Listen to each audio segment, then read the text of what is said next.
Bienvenue à chacun. Je ne sais pas si vous trouvez que Dieu est bon. Vous êtes sincère quand vous dites ça? Vous trouvez que Dieu est bon, mais pourtant parfois vous avez l'impression qu'il ne l'est pas avec vous. Parfois Dieu est bon avec tout le monde, mais pas avec moi. C'est une réflexion qu'on a de temps en temps. Pour être honnête, on ne rentre peut-être pas assez au fond de soi-même aujourd'hui par rapport à peut-être il y a des années, avec tout ce qui nous occupe, les réseaux sociaux, Internet, les trucs de ce genre-là, le travail, les idées, enfin plein de choses, ce qui fait qu'on ne prend peut-être pas trop le temps de rentrer en soi-même pour réfléchir. Mais c'est beaucoup plus souvent, en fait, par d'autres qui me parlent que j'apprends que des personnes, justement, pensent que Dieu l'a peut-être oublié. Je vous cite un exemple. Une personne chrétienne, ne regardez pas autour de vous, ne cherchez pas, je ne dirai pas qui c'est. Une personne chrétienne qui me dit « Stéphane, est-ce que tu crois que Dieu m'aime encore ?» Avec ce que j'ai fait, qui je suis, avec mon parcours. Est-ce que tu crois que Dieu m'aime encore? Est-ce que tu crois que Dieu me bénira encore? Ou c'est fini, il ne me bénira plus jamais? Et quand ça vient de la part d'un chrétien ou d'une chrétienne engagée, fidèle, qui a compris l'Évangile, je vous assure que ça fait drôle en fait. Et puis après on se dit, ça fait drôle, oui, mais en fait, pour être honnête, c'est le genre de question parfois qu'on se pose soi-même et qu'on évite de se poser.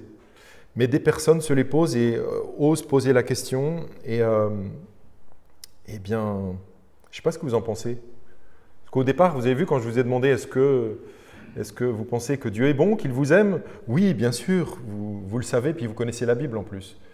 Mais après cette petite introduction, est-ce que vous dites que vous aussi, ça vous arrive parfois d'avoir quelques petites inquiétudes, quelques petits doutes, vous ne vous sentez pas si à l'aise? Et par exemple, si vous apprenez que une telle personne, ça pourrait être vous, hein, une telle personne dit, moi, j'ai cette impression-là, je ne sais pas, en gros, intellectuellement, je sais bien que Dieu m'aime. À la limite, je pourrais dire les versets bibliques qui en parlent, mais je n'ai pas l'impression, en fait. Et j'aimerais que tu me rassures, en gros. En gros, est-ce que tu peux trouver quelque chose? Qu'est-ce que tu peux me dire pour me rassurer parce que ça me fait mal? Et si vous entendez cette personne vous dire, par exemple, tu sais, venir à l'église, c'est compliqué, parce que quand on est comme moi, aller avec des gens, regardez-vous, vous êtes si saints, si formidables, non? Non? Si, vous êtes extraordinaires. Nous sommes tous extraordinaires. C'est l'impression que certains ont, que nous sommes tellement purs, tellement sans péché, tellement fidèles en tout depuis des années, depuis longtemps et toujours, qu'en fait, pour eux, venir à l'église, c'est difficile. Et imaginez, cette personne vous parle et vous l'encouragez en lui disant « Mais est-ce que tu as déjà lu dans la Bible ou est-ce qu'en ce moment tu lis la Bible ?» Ah, tu sais, lire la Bible, c'est compliqué. Pourquoi c'est compliqué à votre avis? Vous avez le droit de répondre à haute voix. Hein. Pourquoi c'est compliqué de lire la Bible?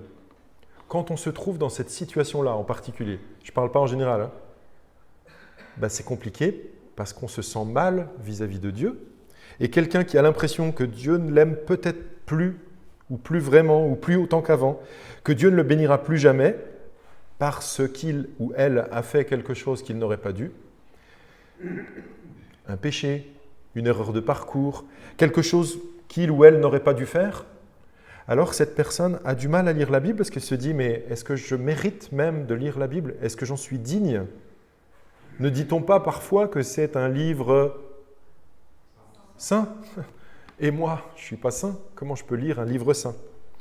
Eh bien, j'aimerais vous encourager, si toutefois ça vous arrivait de passer par ce genre de moment où vous vous dites en vérité, je le sais intellectuellement, mais dans mon cœur, Je passe par des moments où je me demande si Dieu va encore me bénir, je me demande si Dieu m'aime. Tout ce genre de questions. Si ça vous arrivait, eh bien, j'aimerais vous encourager en racontant une histoire que vous connaissez, mais j'en suis sûr par cœur, presque, parce que même, je l'ai déjà raconté à l'église, j'ai même fait une série de prédications sur cet homme qui s'appelle David, le roi, et j'aimerais vous rappeler ce qu'il a vécu à certains moments de sa vie, cet homme dont on a entendu parler pendant le temps de louange, qu'il était selon le cœur de Dieu, qu'il accomplirait toute la volonté, toutes les choses que Dieu lui demandait, en gros. Cet homme dont on dit qu'il est finalement formidable, eh bien, on voit qu'à certains moments, il lui est arrivé de déraper. Et donc, lui s'est retrouvé aussi dans des moments où il a dû sérieusement se poser des questions sur sa relation avec Dieu, et puis sur est-ce que Dieu va encore me bénir avec ce que j'ai fait? Peut-être que je suis foutu. 2 Samuel, chapitre 11. L'année suivante, à l'époque où les rois partent en campagne, David envoya Joab avec ses serviteurs et tout Israël semer la dévastation chez les Ammonites et faire le siège de Rabat. Quant à lui, il resta à Jérusalem. Bon, déjà là, ça glace un peu. Semer la dévastation, ça fait un peu... Heureusement, on n'est plus à cette époque-là, en tout cas pour nous. Voilà. Un soir, David se leva de son lit. Comme il se promenait sur le toit du palais royal, il aperçut de là une femme qui se baignait et qui était très belle. David fit demander qui était cette femme, et on lui dit « N'est-ce pas Bathsheba, fille d'Eliam et femme d'Uri le Hittite ?» David envoya alors des messagers la chercher. Vous connaissez la suite. Il s'est laissé emporter parce qu'il la trouvait trop belle. Je rappelle simplement que David n'était pas marié avec cette femme, qu'elle avait un mari qui s'appelait Uri, on l'apprend ici. David avait d'ailleurs déjà d'autres femmes. Le contexte est un peu différent du nôtre. Je rappelle au passage que pour nous, chrétiens, c'est chaque femme un seul mari, chaque homme une seule femme. Vous êtes au courant, j'espère? Il ne faudrait pas prendre exemple sur David et dire ok, on peut en prendre 4 ou 5 ou 6 ou 7 ou 1000. D'accord? C'est un contexte, il y a une révélation progressive et il ne s'agit pas de copier cela.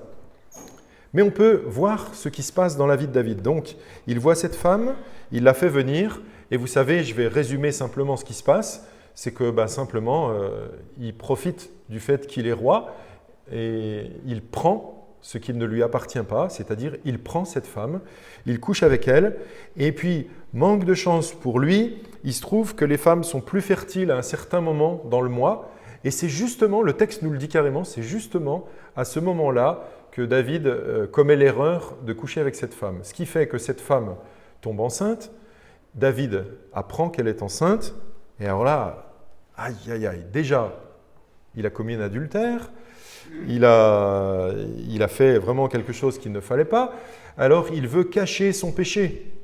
Il veut surtout que ça ne se sache pas.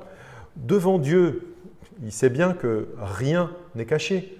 C'est lui qui a écrit ce genre de psaume, « Devant toi, rien n'est caché. Quand je me lève, tu me vois. Quand je me couche, tu me vois. » Donc il le sait, mais devant les autres, il veut le cacher. Alors, tout le monde sait ce qui s'est passé avec Uri ou pas?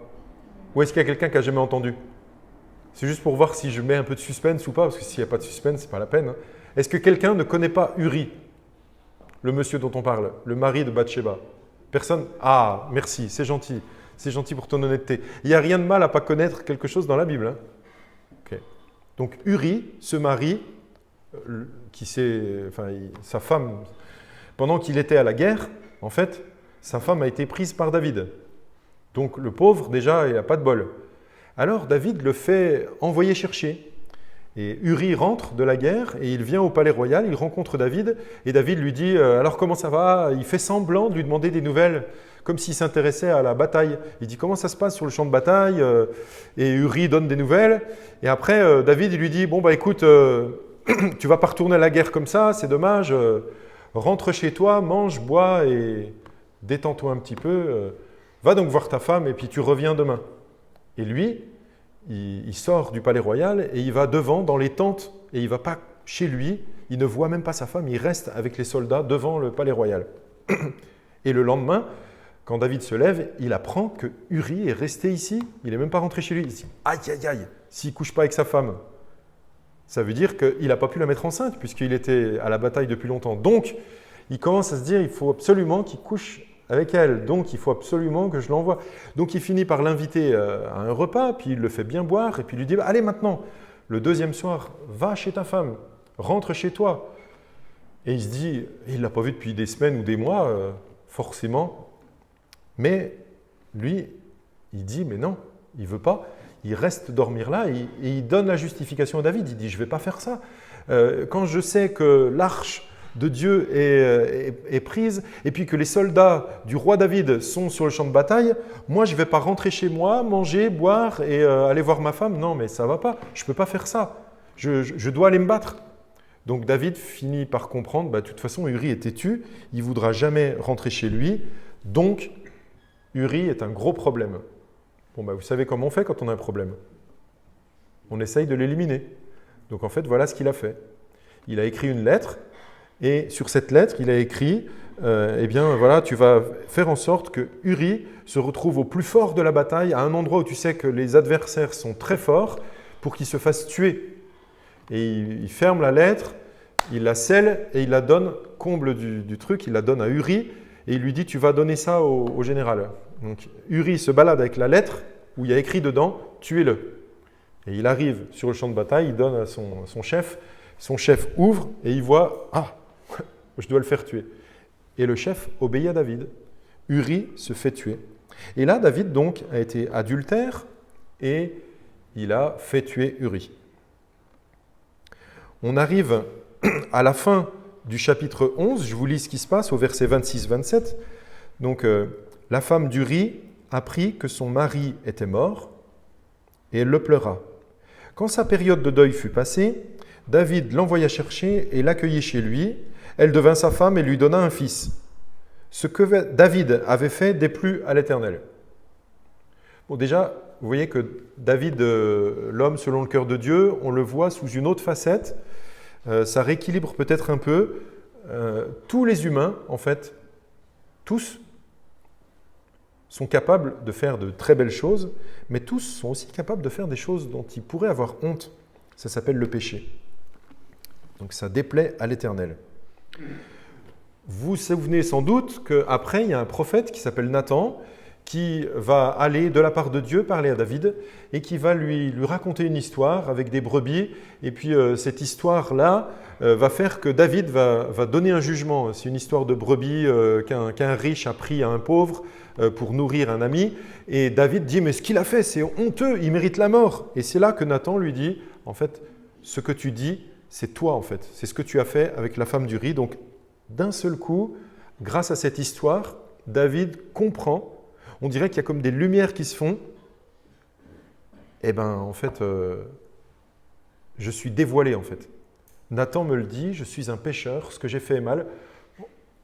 Est-ce que vous êtes d'accord avec moi que ce n'est pas non plus une lumière d'un coup brillante, comme s'il ne connaissait rien, et que d'un seul coup, il comprend? Ouais. Il sait bien qu'il ne fallait pas tuer Uri, il sait bien qu'il ne fallait pas coucher avec sa femme. Il sait tout ça.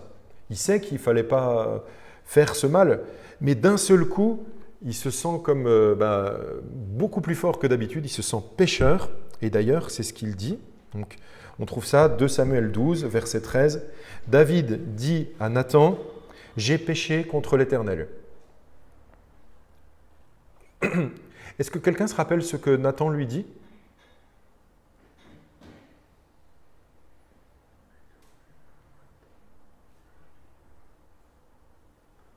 Nathan lui répondit, « L'Éternel pardonne ton péché, tu ne mourras pas. » Waouh! Vous avez vu comme des fois, quand on a péché, on se trouve dans une situation où on a l'impression qu'on est foutu, que Dieu ne nous aimera plus, que c'est fini, il n'y aura plus de bénédiction pour nous. Tout ce qu'on fera, ça sera tout loupé. Et bien là, tout de suite, l'Éternel pardonne ton péché, tu ne mourras pas. Donc, bon, déjà, ça doit sans doute le rassurer, mais juste après, cependant, parce que tu as fait blasphémer les ennemis de l'Éternel en commettant cet acte, le fils qui t'est né mourra. Il y a des conséquences à nos péchés. Et on ne les connaît pas toujours. Il y a des fois des gens qui disent, puisque j'ai péché, il va m'arriver que du mal. Par exemple, je vais avoir un accident de voiture, je vais avoir mal au dos, je vais avoir une dent qui va casser, je vais avoir un cancer du cerveau, mes enfants vont faire des bêtises, enfin tout va aller mal. Et chaque fois qu'il y aura quelque chose de mal, tout ça va être associé à « c'est normal, avec ce que j'ai fait, Dieu se venge, Dieu me punit ». Vous n'avez jamais senti ce truc-là en vous? En tout cas, moi je vous dis, j'ai entendu plus que d'une fois des gens me dire « Stéphane, est-ce que tu crois que… mais moi j'en suis persuadé, mais je te demande ton avis quand même. Je crois que s'il m'arrive ça, c'est parce que j'ai fait ça. Je t'ai raconté ce que j'ai fait. Si ça m'arrive maintenant ça, c'est à cause de mon péché. » Moi, en général, j'évite de dire « Non, non, non, tu sais, Dieu il nous aime, alors il ne nous arrive jamais rien. Dieu il efface tout et il n'y a jamais de conséquences à nos péchés. » Parce que sinon, par exemple, on voit là… le fils qui t'est né mourra. Donc, oui, il y a des fois, il y a des conséquences, des fois des conséquences dramatiques.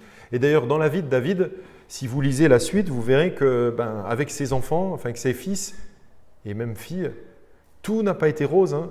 Il y a vraiment eu des batailles, un de ses fils qui a essayé de lui prendre la place, qui a essayé de le tuer, il a dû fuir. Un fils qui a tué un autre fils, entre demi-frères. Un de ses fils qui a violé sa demi-sœur. Ses enfants, ça a été une catastrophe.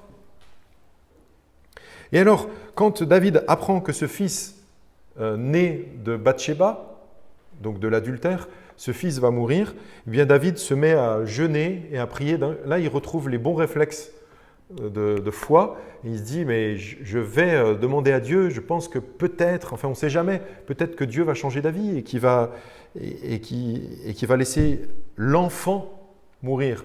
Je vous invite à lire ça chez vous. Donc c'est dans 2 Samuel 12, ce passage très étonnant, je trouve, où tout le monde parle de l'enfant. L'enfant. Cherchez le prénom de ce gamin, né entre David et Bathsheba, et vous ne le trouverez pas. Parce qu'à partir du moment où il est dit « le fils qui t'est né mourra », après on ne parle que de l'enfant. Les gens disent « l'enfant était malade » et David jeûnait et priait pour l'enfant. Et même David, à un moment, quand il voit, donc ça dure quelques jours, et puis quand il voit les serviteurs qui font une tête pas possible quand ils viennent le voir, David comprend, l'enfant doit avoir un problème. Et jamais il y a de prénom.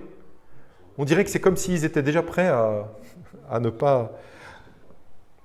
Ou peut-être parce qu'il n'était pas encore assez âgé pour donner un prénom. Parce que c'était les premiers jours de l'enfant. En tout cas, pour nous, aujourd'hui, 21e siècle, ça nous choque.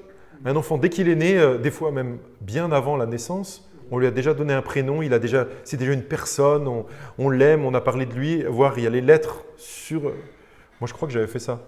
Sur la porte, il y avait déjà les lettres de l'enfant, avant qu'il arrive. Donc, quand il arrive, on va mettre l'enfant dans sa chambre à lui. Là, c'est l'enfant seulement. Et donc, quand David voit les gens qui font la tête, il leur demande simplement « L'enfant est-il mort ?» Et ils lui disent « Oui, l'enfant est mort. » Alors, toute la vie de David passe, mais juste quelques temps après cette histoire, il nous est dit « David consola sa femme Bathsheba », enfin sa femme, tout le monde est bien d'accord que c'est sa femme toute récente en fait, hein, celle qui vient de voler quand même. Hein. Vous vous rendez compte? C'est même pas simplement que c'était une femme comme ça, qui avait plus de mari ou quoi. Non, c'est qu'il l'a prise, il s'est servi en fait. Donc, il consola sa femme, Bathsheba, et il alla vers elle et coucha avec elle. Elle mit au monde un fils qu'elle appela, tout le monde sait, c'est Salomon,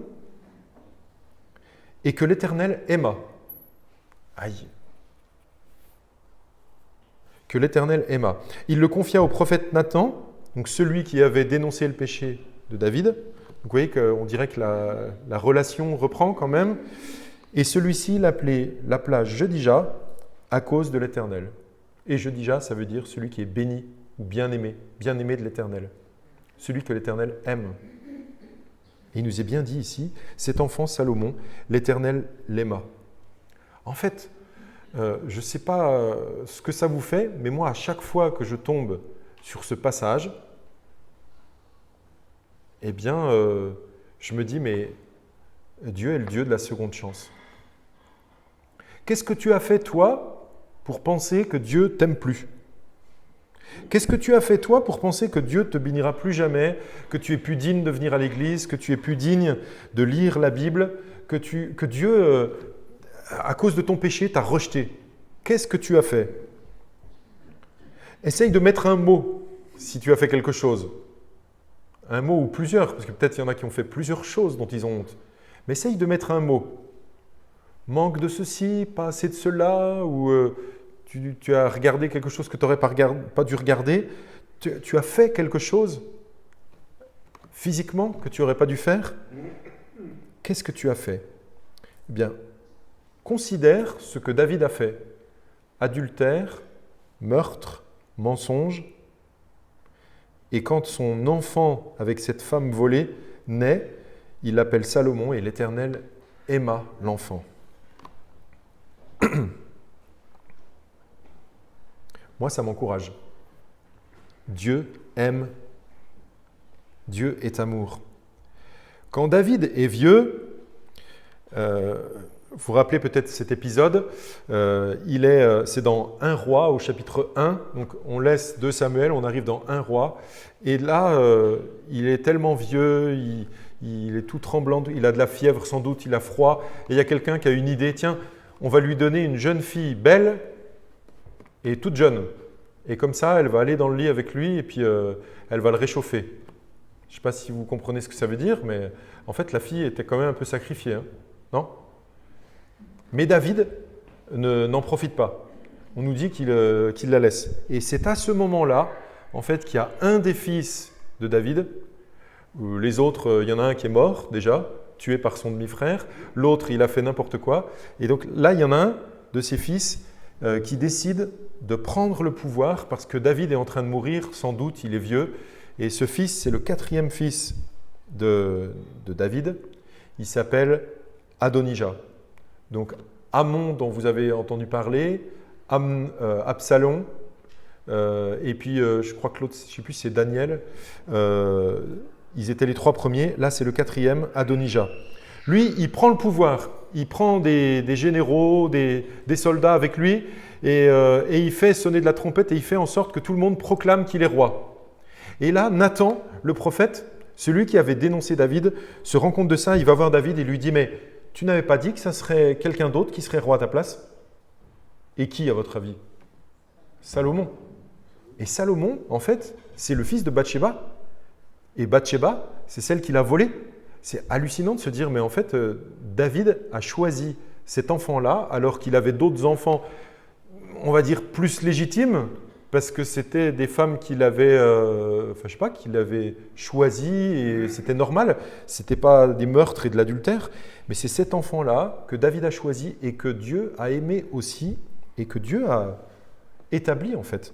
Donc finalement, David fait appeler Nathan, il fait appeler Bathsheba vient vers David, et elle lui dit « Mais je croyais que tu avais juré que ce serait mon fils Salomon qui serait roi, et voici qu'Adonijah vient de se proclamer roi. » Alors, à la fin du chapitre 1, dans 1 Roi, le roi David répondit « Appelez-moi Bathsheba ».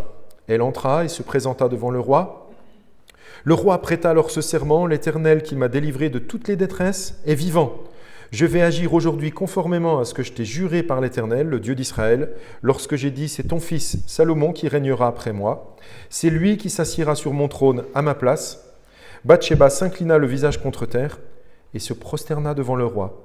Puis elle dit « Que mon Seigneur le roi David vive éternellement. » Toute cette longue histoire, je vous la raconte pour vous montrer une chose, c'est que quelqu'un qui a péché, quelqu'un qui s'est détourné de Dieu, peut toujours demander pardon à Dieu.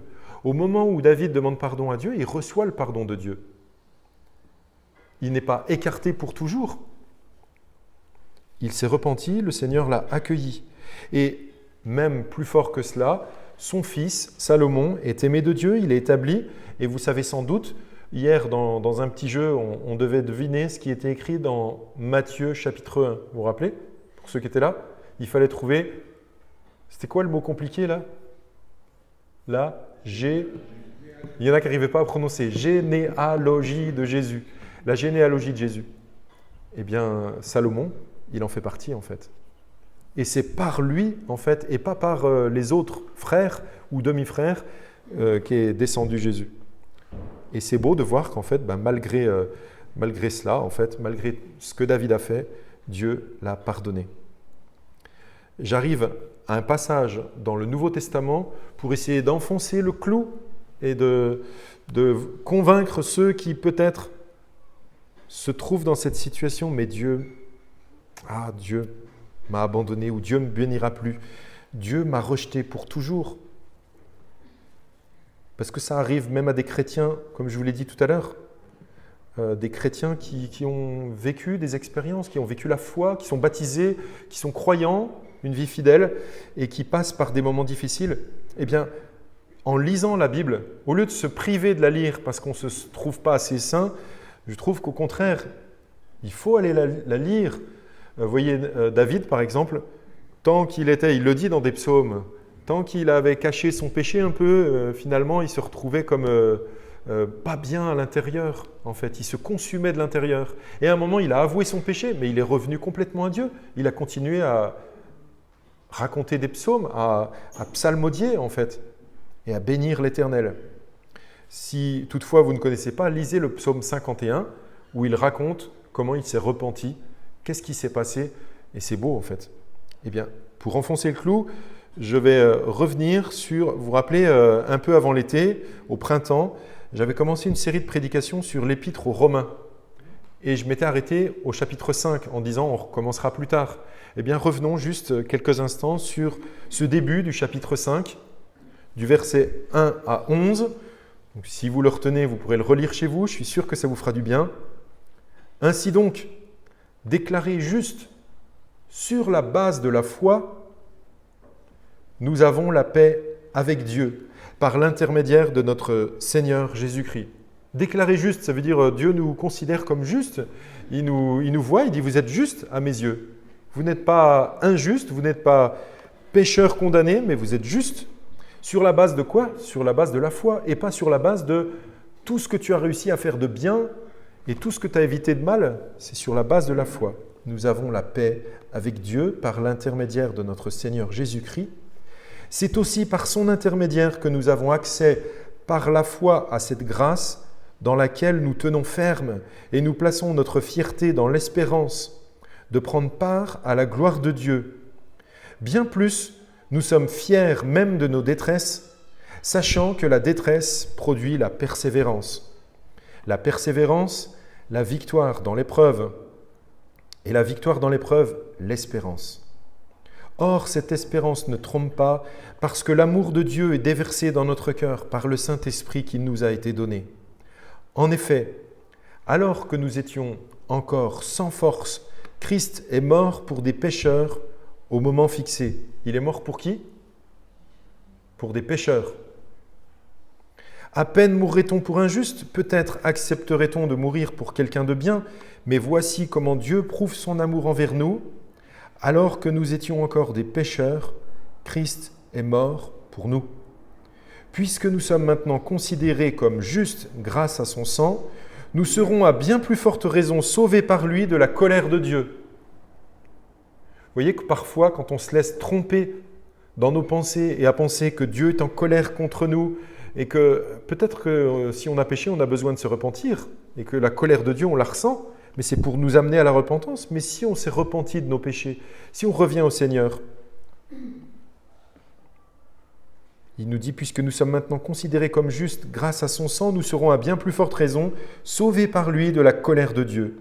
En effet, si nous avons été réconciliés avec Dieu grâce à la mort de son Fils, lorsque nous étions ses ennemis, nous serons à bien plus forte raison sauvés par sa vie maintenant que nous sommes réconciliés. Et moi, j'ai surligné certains mots comme « avant, nous étions ses ennemis ». Maintenant, nous ne sommes plus ses ennemis. En fait, il dit « avant, on était ses ennemis et quand on était ses ennemis, il nous a réconciliés. Alors, c'est pour ça qu'il dit « alors, à bien plus forte raison, maintenant, nous serons sauvés, puisque nous sommes réconciliés. » Bien plus, nous plaçons notre fierté en Dieu par notre Seigneur Jésus-Christ, par qui, maintenant, nous avons reçu la réconciliation. Frères et sœurs, Dieu nous a donné Jésus, mort à la croix, pour la réconciliation. Dieu nous aime et il veut la relation avec nous. C'est bien de lire sa parole et de laisser ces pensées qui nous écartent de lui. Dieu nous aime et Dieu veut la relation avec nous. Je vous invite à la prière et en particulier à une prière d'appel au secours au Seigneur si vous avez besoin, de dire « ces paroles, je les ai entendues, je veux qu'elles soient miennes, que je puisse moi aussi me rappeler que je suis déclaré juste sur la base de la foi ».